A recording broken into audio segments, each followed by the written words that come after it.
Essential reads, provoking listens, diverse perspectives, to expand each of our cultural repertoires. All brought to you by Genevieve Vahl.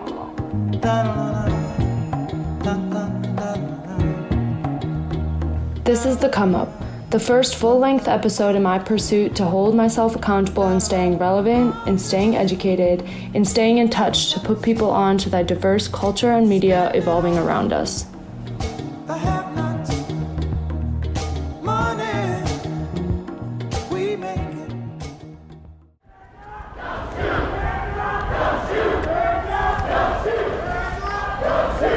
As the social revolution has unfolded around us, the media and culture inevitably aligns with the current events. It has prompted many, including myself, to continue to better educate ourselves on the social inequalities our nation is founded, to read, to listen, to participate in the surge towards equality.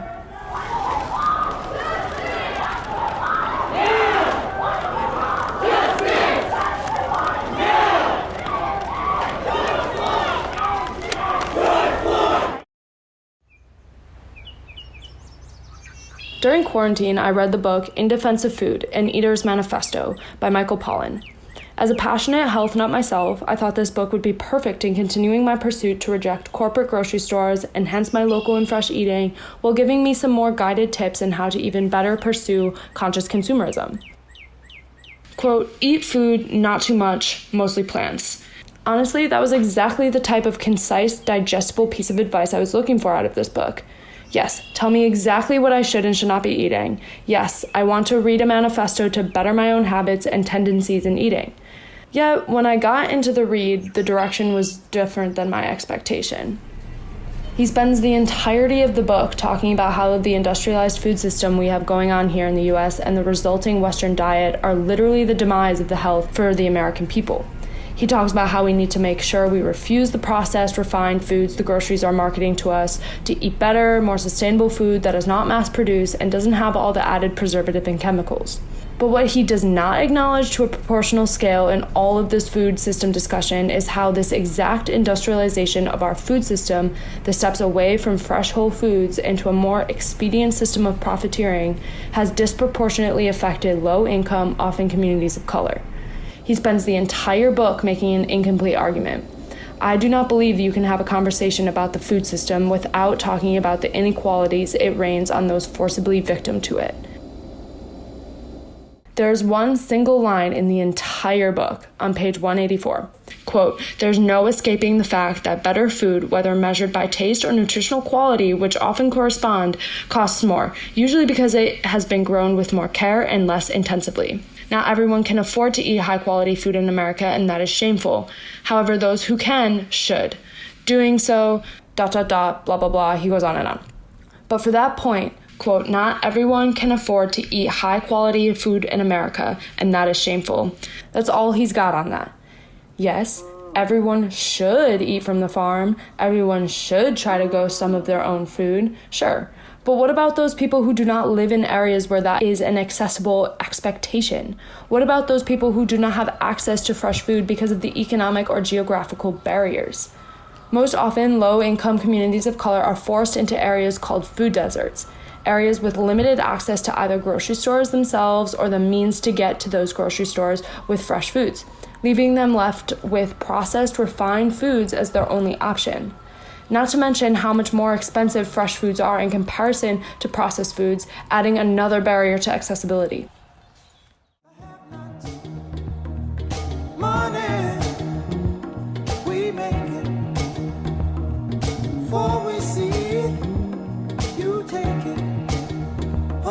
The U.S. does not have respect for people's wages and the essential workers, who we are now understanding during this whole COVID pandemic are the backbone of our nation, where their small budgets do not afford them the luxury of fresh foods. Rather, they have to now rely on the cheap convenience and quantity just to put food on their families' plates.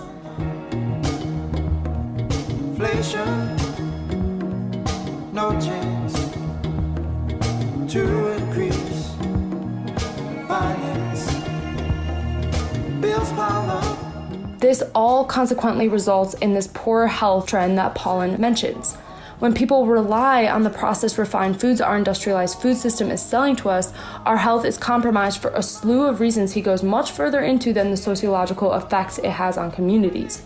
Yes, he mentions how the health of the American people is jeopardized because of this Western diet that is failing to provide anything besides monetary gains for corporate giants, but does not mention the communities who are disproportionately facing these health consequences as a result. These low-income communities, food deserts, communities of color, who face systemic barriers to equal wages and opportunity are forced to eat the junk that is actually killing them at higher rates than anywhere else in the world. They have no other option but to buy into a system that cares more about profit than their people. I also recently read Voices from Chernobyl, The Oral History of a Nuclear Disaster by Svetlana Alexievich. The book is a compilation of monologues from interviews Alexievich collected in 1996 with people who live near the site, who helps clean up the explosion, who have lifelong effects because of this one incompetent moment. While reading this, a lot of what these people were saying could be related to the current state of affairs in America. For those who are unfamiliar with Chernobyl, it was an explosion and nuclear fire at the Chernobyl power plant in 1986 in current-day Belarus. Tens of thousands of people live with repercussions of the nuclear fallout equivalent to 350 Hiroshima atomic bombs.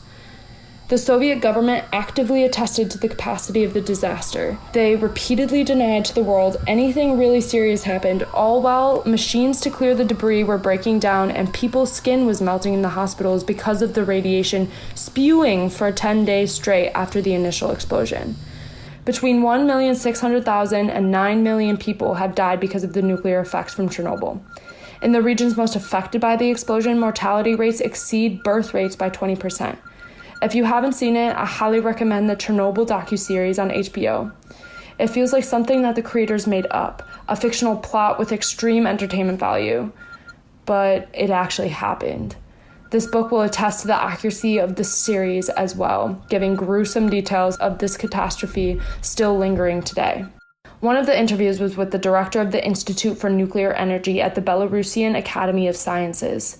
He noted how the Soviets were, quote, worried about their authority, not about the people. It was a country of authority, not people. The state always came first, and the value of human life was zero, end quote. Now just replace the word Soviet with the United States, and this statement is just as relevant to us now in 2020 as it was in 1996 in the Soviet Union.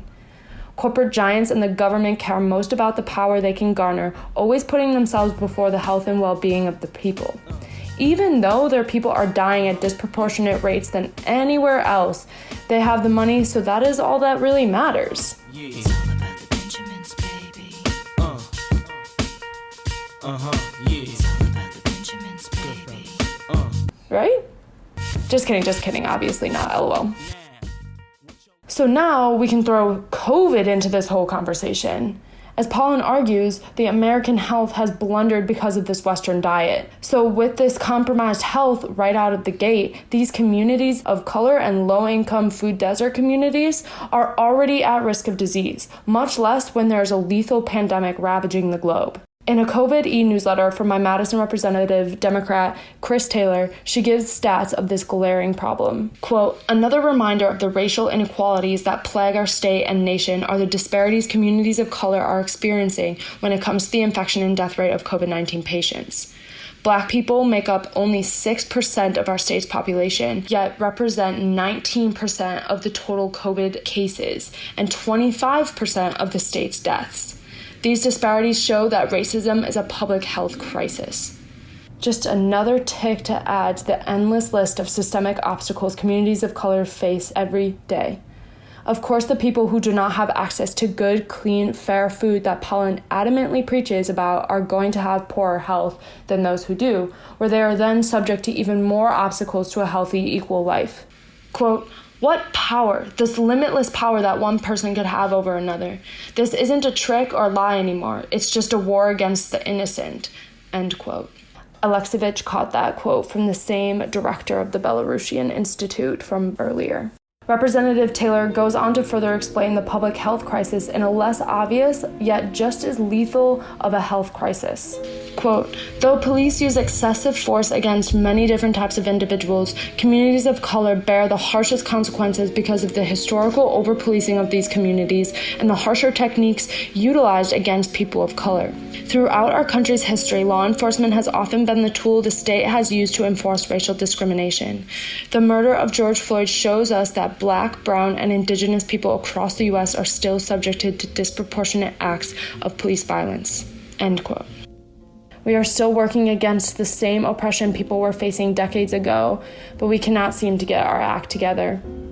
I will leave you with the feature song of the week, Strange Fruit by Billie Holiday, a poetic image of the reformed slavery we still live in today. Until next week on The Come Up, this is Genevieve Vahl.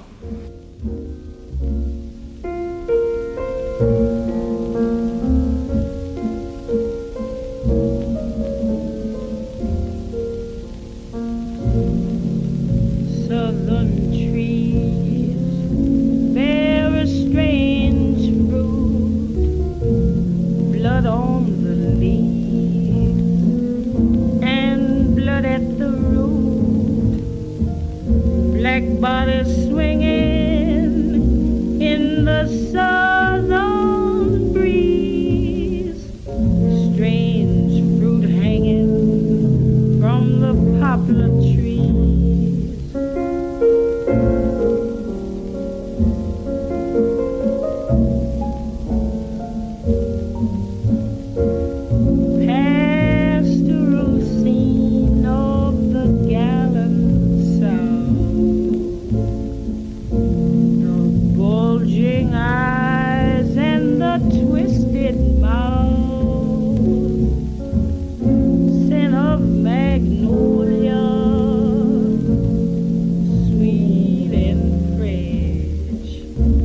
The sudden smell of burning flesh. Here is a fruit for the crows to pluck, for the rain to gather, for the wind to suck, for the sun to rot, for the tree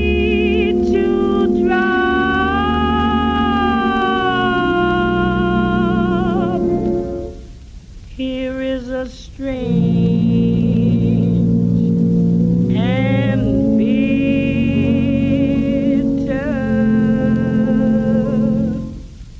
cry.